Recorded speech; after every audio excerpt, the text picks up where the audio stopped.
알아야 할 것을 안 사람은 어떤 난관도 극복합니다.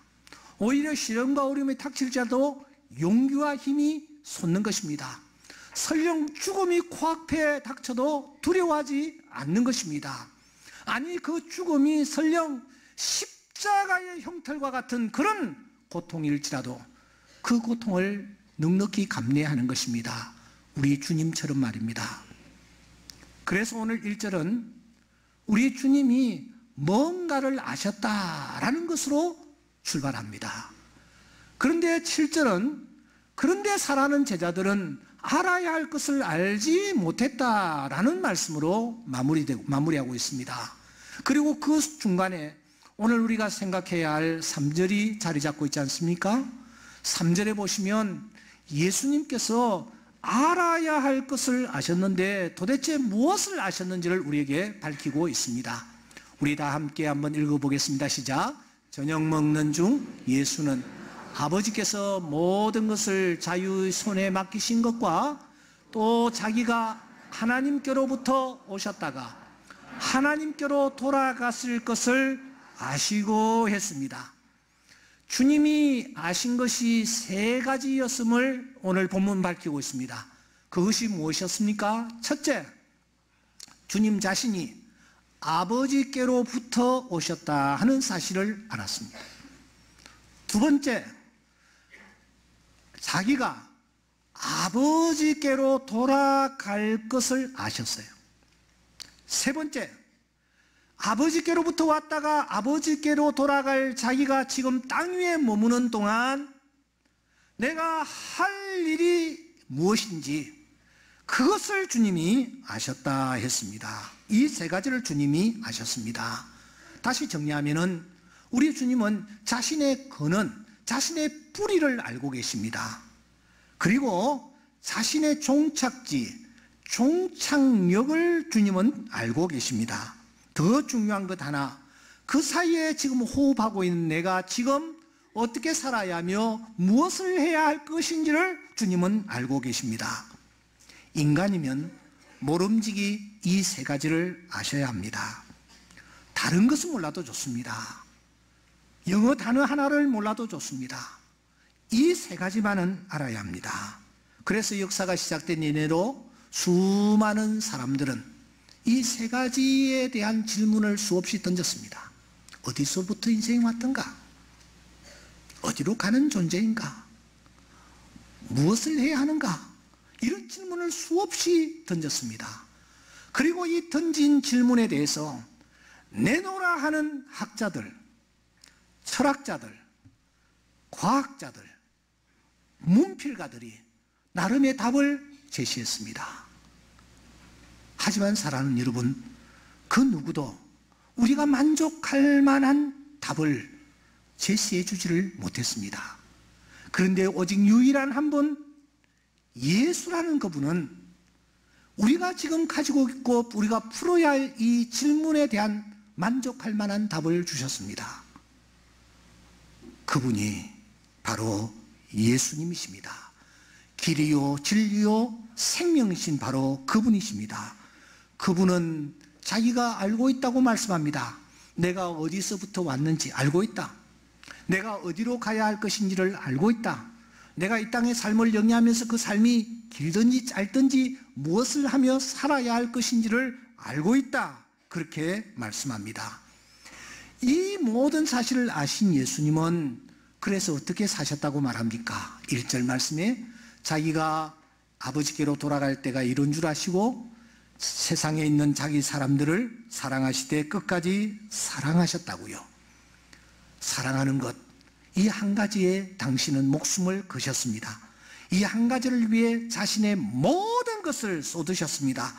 이 한 가지를 위해서라면 사랑하는 제자들 앞에 무릎 꿇는 것조차도 마다하지 않으셨습니다. 저들의 냄새나는 발을 씻겨주는 것도 주님은 즐겨하셨습니다. 더 나아가 자기를 배반할 사람이 누구인지를 아시면서도 그 사람의 입에 떡을 떼어 넣어주시는 것도 마다하지 않으셨습니다. 아니, 더 나아가 그 사람들을 위하여 자신이 십자가 위에서 피 흘려 돌아가 죽는 것까지도 그분은 마다하지 않으신 것입니다. 왜냐? 자기가 어디서부터 왔으며 무엇을 하다가 어디로 가는 존재인지를 그가 알았기 때문입니다. 그래서 주님은 마지막 십자가에서 피 흘려 못 박혀 돌아가시는 이 장렬한 모습을 우리 앞에 보여주시는 것입니다. 그런데 그 주님을 따르는 제자들은 어떠했습니까? 7절에 있는 대로 너희들이 지금은 알지 못한다 그렇게 말씀합니다. 그리고 이후에는 알리라 그렇게 말씀합니다. 저들이 무엇을 알지 못했습니까? 주님이 알고 계시는 그것을 알지 못했다라는 것입니다. 어디서부터 왔으며 무엇을 하다가 어디로 가는 존재인지를 제자들은 모르고 있었다라는 것입니다. 주님과 제자들의 차이는 이 한 가지밖에 없었습니다. 주님은 진정 알아야 할 것을 아시고 사셨습니다. 그러나 제자들은 알아야 할 것을 알지 못한 채 주님을 따르고 있었습니다. 그러므로 제자들은 주님이 자신들 앞에서 무릎을 꿇고 발을 씻겨주시는 것을 참 이상하게 생각을 했던 것입니다.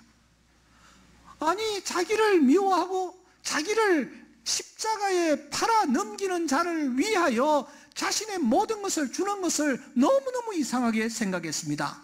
세상의 십자가 위에서 한마디만 변명하면은 얼마든지 그 시련과 그 위기를 극복할 수 있음에도 불구하고 한마디의 말씀도 없이 침묵하시는 모습을 보면서 저런 바보가 도대체 어디 있느냐?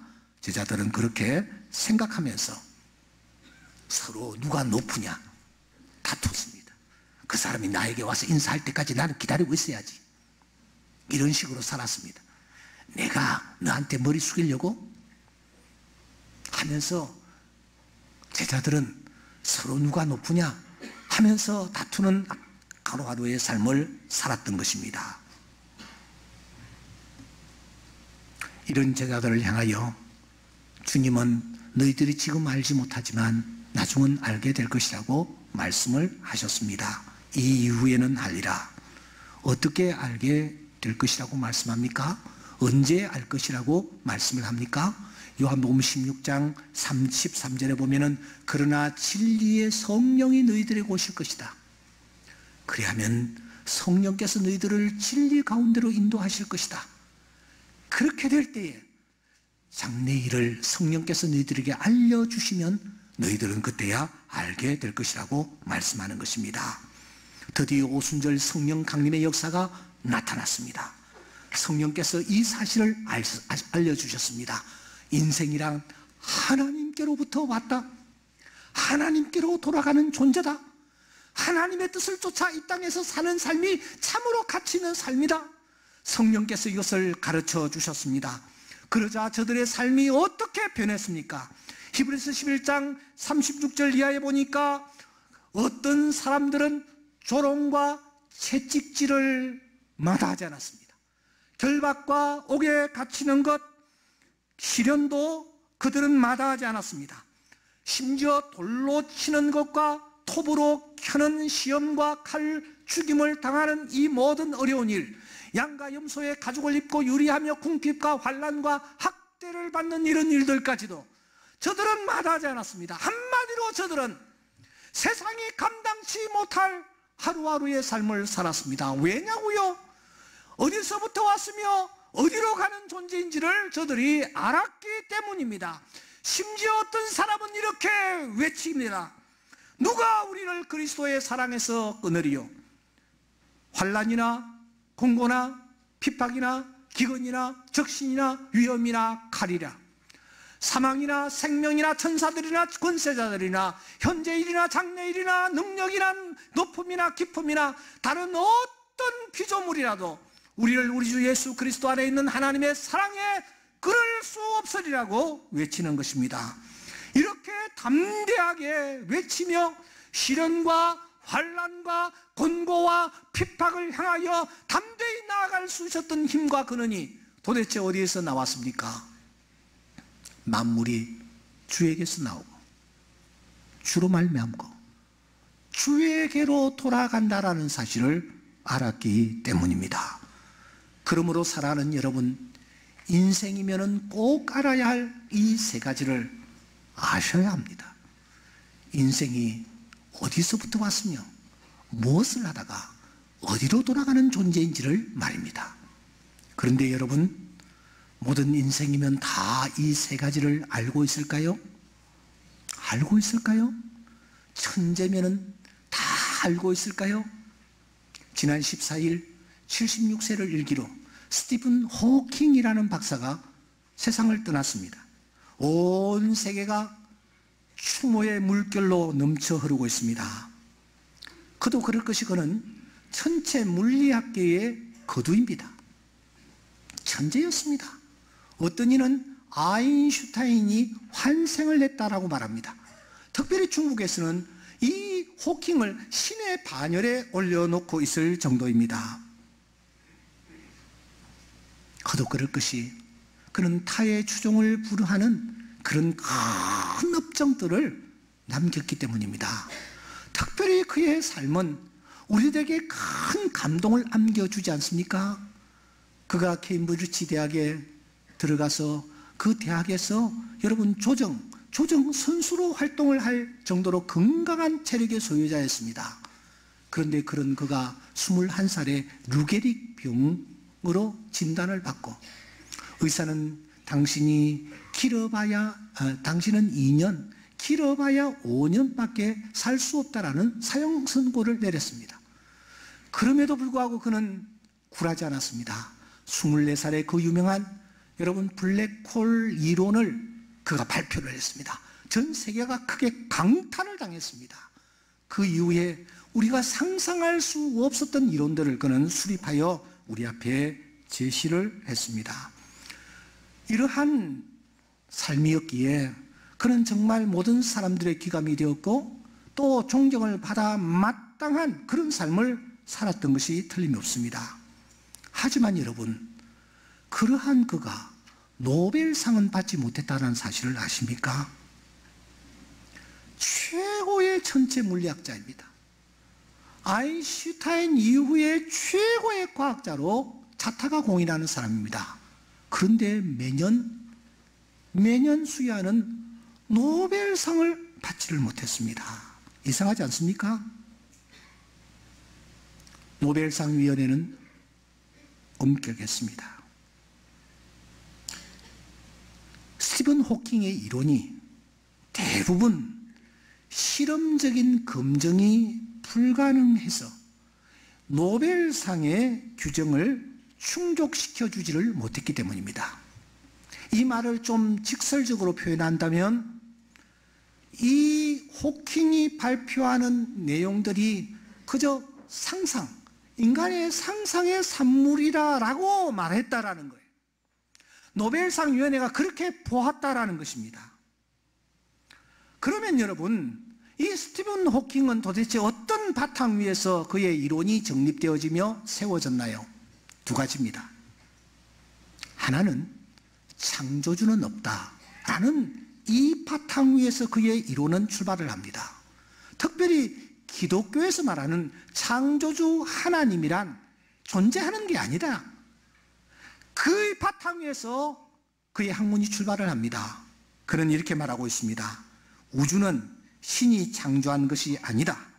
물리학 법칙에 따라 만들어졌을 뿐이다. 그는 그렇게 말합니다. 그는 또 이렇게 말합니다. 우주를 설명하기 위해 굳이 신이라는 존재를 상상할 필요는 없다. 과학은 창조자의 도움 없이 우주를 설명할 수 있다. 그렇게 말하고 있습니다. 한마디로 신이란 존재는 없다라는 것입니다. 또 하나, 이 스티븐 호킹이 바탕에 깔고 있는 중요한 사상이 있습니다. 그것은 사후세계가 없다라는 것입니다. 그런 지난 2011년 5월 영국 일간지 가디언과의 인터뷰에서 이렇게 말합니다. 천국이나 사후세계는 실제하지 않는다. 마지막 순간 내가 깜빡거림을 멈추면 그 이후엔 아무것도 없다. 뇌는 부속품이 고장나면 작동을 멈추는 컴퓨터이다. 고장난 컴퓨터를 위해 마련된 천국이나 사후세계는 없다. 그렇게 말합니다. 사후세계가 존재할 수 없다라는 거예요.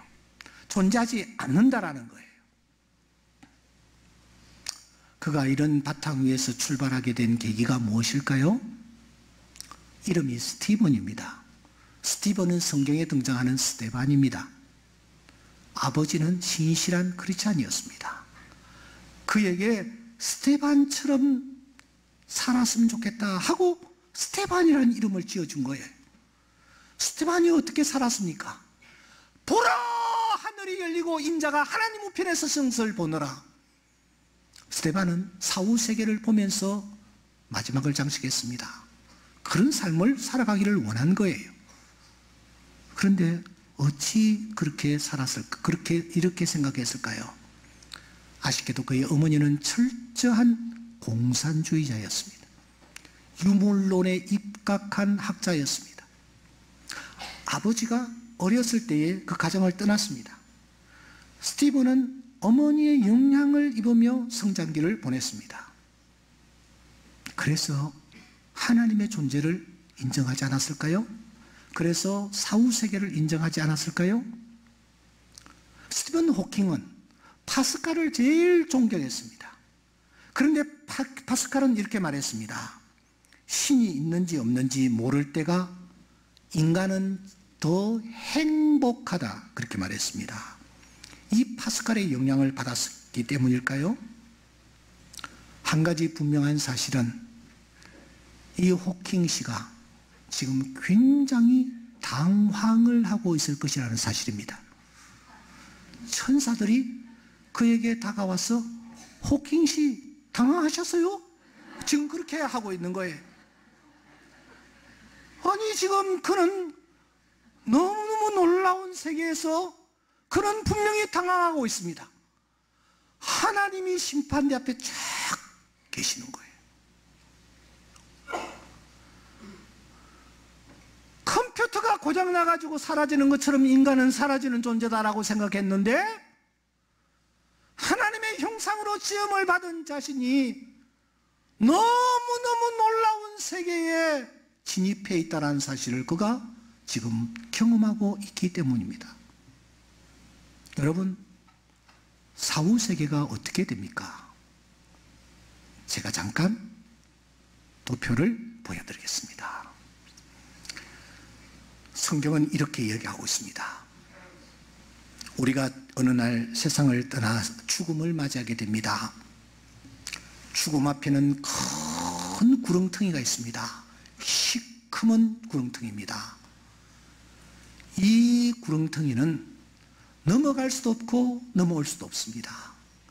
천주교에서 말하는 연옥이라는 개념은 성경 어디에서도 존재하지 않습니다. 아래쪽, 이쪽으로 갈라지는 거예요. 우리가 세상을 떠나면 주님이 재림하시기 직전까지 천국에 갈 자들은 낙원에 거하게 됩니다. 그리고 지옥에 갈 자들은 음부에 거하게 됩니다. 영어로 말입니다. 그러다가 어느 날 주님께서 재림하시는 그 순간 낙원에 거하는 자들이나 음부에 거하는 자들이나 동일하게 부활을 경험합니다. 요한복음 5장 29절에 보면은 생명의 부활과 심판의 부활로 다 부활하게 될 것을 말씀합니다. 부활하는 그 순간 낙원에 있던 자들은 영광스러운 모습으로 천국에 이를 것입니다. 음부에 거하는 자들도 다시 육체를 입고 다시 지옥에 거하게 될 것입니다. 그러므로 엄격한 의미로 낙원과 천국은 하나입니다. 엄격한 의미로 음부와 지옥 또한 하나입니다. 우리에게는 사후세계가 있습니다. 죽음 후에 세계가 있습니다. 그러므로 스티븐 호킹은 지금 깜짝 놀라 어찌할 줄 모를 것입니다. 물론 그의 영혼이 지금 어디에 가 있는지는 아무도 모릅니다. 하나님만이 아십니다. 그가 평소에 잘난 체 하면서 우리가 보지 못하는 저 별 너머의 세계를 우리에게 알려주기도 했지만 그는 진정 알아야 할 것, 인생이면 누구나 알아야 할 것, 그것을 우리에게 알려주지를 못했고 자신 또한 알지를 못했던 것입니다. 사랑하는 성도 여러분, 우리는 지금 그곳을 향하여 나아가는 자들입니다. 그런데 우리는 왜 이 자리에서 이렇게 주저하고 있을까요? 지난 수요일 날 순장반 공부를 마치고 요즘 순장반이 다락방 교재가 민수기서지 않습니까? 민수기서는 이제 시내산에서 출발한 이스라엘 백성들이 이제 가나안 땅으로 진입하면서 이런저런 과정을 겪고 방황하는 여러 가지 여정들이 기록되어 있습니다. 그런데 21장에 보니까 아니 이스라엘 백성들이 이제 거의 모압 땅까지 왔습니다. 지도를 한번 보여주실래요? 모압 땅까지 왔습니다. 시내산에서 출발하여 방황을 했습니다만 모압 땅까지 왔습니다. 코앞에 여리고가 보이고 아이성이 보입니다. 그쪽으로 바로 진입하면은 가나안입니다. 그런데 21장에 보니까 아모리 백성을 치고 난 뒤에 이스라엘 백성들이 저 북쪽 바산 왕 옥을 치기 위하여 올라가는 거예요. 한 권사님이 저에게 질문을 던졌습니다. 목사님, 이상합니다. 아니 저기에서 그냥 요단강 건너가지고 가나안 땅 들어가면 되지 왜 저렇게 올라갑니까? 그래서 제가 뭘 했는지 아세요? 권사님은 천국 가고 싶어요? 지금 가고 싶어요? 그랬더니 가기 싫어요. 그래서 저도 가기 싫어요. 제가 그렇게 대답을 하고 강의를 끝냈습니다. 여러분, 우리는 천국에 있는 것을 압니다. 하지만 우리는 여기에 익숙해 있기 때문에 그곳에 들어가는 것을 주저하고 있을 뿐입니다. 그래서 우리는 지금 방황을 하고 있는 것입니다. 배가 아파도 약을 먹고 오래 살려고 애를 쓰는 것입니다. 아둥바둥하는 것입니다. 하나님은 보면서 이 자식들 더 좋은 세계가 있는데 하시면서도 하나님은 기다리고 계시는 줄 믿습니다. 사랑하는 여러분, 우리는 알고 있습니다. 세 가지를 알고 있습니다. 여기보다 더 나은 세계가 있다는 사실을 알고 있습니다. 아멘입니까? 그곳은 천국인 줄 믿습니다. 우리는 그곳에서 하나님을 만날 것이요 주님을 만날 것이요 앞서간 믿음의 성도들을 만나게 될 줄 믿습니다. 그곳에 가면은 만나게 될 것입니다. 우리는 그곳에 가서 이 세상에서 누리지 못한 자유가 무엇인지를 진정으로 맛보게 될 것입니다. 부활하신 예수님께서 방문을 닫고 있는 제자들에게 나타나셨습니다.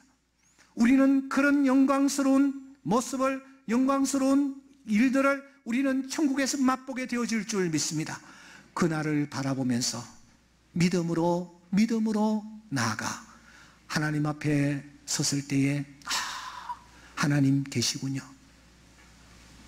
우리가 하나님 앞에 왔군요. 더 나아가 부족하지만 하나님의 일을 하다가 오게 해주신 것 감사합니다 하면서 하나님께 영광 돌리는 그런 하루하루의 삶을 살아가는 우리 모두가 될 수 있기를 주의 이름으로 축원합니다.